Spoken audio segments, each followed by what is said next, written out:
അഭിലാഷ് പ്ലാവടിയിൽ. അങ്ങനെ പറഞ്ഞാൽ എല്ലാവർക്കും അറിയുമെന്നറിയില്ല. ക്രീം ബണ്ണും ചായയും കനാലും. പിള്ളേരുടെ വീഡിയോസിന്റെ അടിയിലൊരു കൂടുതൽ ആൾക്കാർ ചെയ്യുന്ന ഒരു കമന്റാണ്, നിനക്ക് വല്ല ജോലിക്ക് പോകാൻ പാടില്ലേ, ഇത്ര പ്രായമായിട്ടും പണിയെടുക്കുന്ന കാശ് വെച്ച് പല കാര്യങ്ങളൊക്കെ ചെയ്താൽ പോരെ, മന്തി കഴിച്ചിട്ടില്ല എന്നൊക്കെ പറയാൻ നാണമില്ലേ എന്നൊക്കെ ചോദിച്ചു.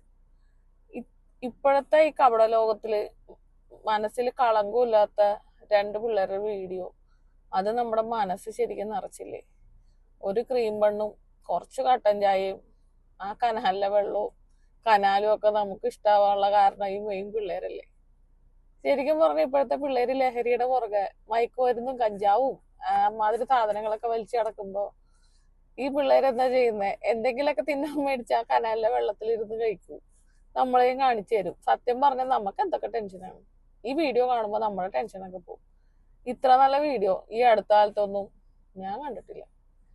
ആ ഒരു കനാല്, ആ കനാലിൽ വെള്ളം വരാൻ കാത്തിരിക്കുന്നു, പിന്നെ അവർ ആദ്യമായിട്ട് കഴിക്കുന്ന ഒരു മന്തി, അതിന്റെ ആ ഒരു എന്താ പറയാ, നമ്മുടെയൊക്കെ കുട്ടിക്കാലമാണ്. നമുക്ക് ഒന്നും കഴിക്കാൻ കിട്ടാണ്ടിരുന്നിട്ട് കിട്ടിക്കഴിയുമ്പോ കാണിക്കുന്ന ഒരു ഇതൊക്കെ ഇല്ലേ, അതായത് മന്തി കഴിക്കുന്നു, KFC കഴിക്കുന്നു, എന്തിന് ഒരു കട്ടൻ ചായക്ക് വരെ, അവര് കുടിക്കുന്ന കട്ടൻ ചായക്ക് വരെ എന്നാ ടേസ്റ്റാ, എന്ത് സന്തോഷമായിട്ട് അവര് ചെയ്യണേ. അപ്പൊ പിന്നെ അത് ഇപ്പൊ അതില് കുറെ പേര് മലയാളികൾ മൊത്തം അവരെ ഏറ്റെടുത്തില്ലേ. അപ്പൊ അത് അവരുടെ ഒരു ഏറ്റവും വലിയൊരു പ്ലസ് പോയിന്റ് അല്ലേ.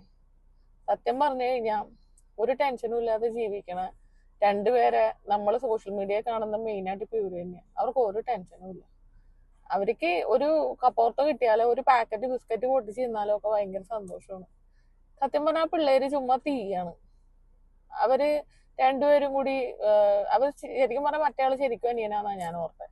പിന്നെയാണ് അത് റിലേറ്റീവ് ആണെന്ന് മനസ്സിലായത്. പിന്നെ അവരവരുടെ നാട് നമ്മളെ കാണിച്ചു തരുന്നു, അവരുടെ വീട്ടുകാര്. സത്യം പറഞ്ഞു കഴിഞ്ഞാൽ ആ ഒരു കനാലിലെ വെള്ളത്തിനും അവര് കഴിക്കുന്ന ആ ഒരു കുഴിമന്തിക്കും അറ്റ്ലീസ്റ്റ് ആ ക്രീം ബണ്ണും. ഇപ്പോൾ ഉള്ള എന്റെ ടെൻഷൻ എന്താന്ന് വെച്ച് കഴിഞ്ഞാൽ ഇനിയുള്ള വീഡിയോയില് ക്രീം ബണ്ണ് ഉണ്ടാവുമോ എന്നുള്ളതാണ്. ആ ഒരു ക്രീം ബണ്ണ് കഴിക്കുന്ന ഒരു വീഡിയോ കണ്ടാൽ മതി, നമ്മുടെ മനസ്സും നമ്മുടെ മനസ്സൊക്കെ നിറയും. അതേപോലെ ഇനിയും ഒത്തിരി ഒത്തിരി ക്രീം ബണ്ണിന്റെ കട്ടൻ ചായയുടെയും കടലിലെ എന്തൊട്ടാണ് ഈ കനാലിലെ വെള്ളത്തിലിരുന്ന് ചെയ്യുന്ന പോലെ കടലിൽ പോയി വീഡിയോ ചെയ്യാനും, മൊത്തത്തില് അവര് അടിപൊളിയാവട്ടെ, വേഗം എത്രയും പെട്ടെന്ന് മില്യൺ അടിക്കട്ടെ എന്ന് ഞാനും പ്രാർത്ഥിക്കുന്നുണ്ട്. പിള്ളേര് ചുമ്മാ തീയാണ്, തകർക്ക് നിങ്ങള്.